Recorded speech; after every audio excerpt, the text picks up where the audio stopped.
hindi ko natapos nung araw na yan, yung pag-fill out dyan sa mga details, dyan sa payout details ko, okay lang naman kahit hindi matapos kasi hanggang ano naman yan hanggang 5 months or 6 months, pwede mo siyang i-continue.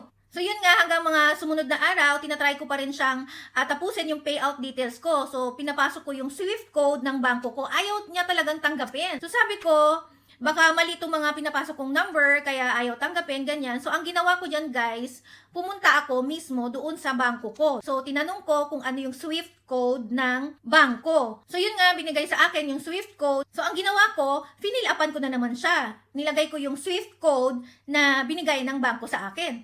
So ayaw pa rin yan tanggapin. Sabi ko, baka mali na naman tong binigay sa akin nung staff doon sa bangko. Baka hindi kami nagkaintindihan, kaya mali yung binigay niya sa akin. So ang naisip ko, baka nga dahil nandito ako sa ibang bansa, nandito ako sa Japan, mahirap talagang mag-connect ng bangko kay Meta.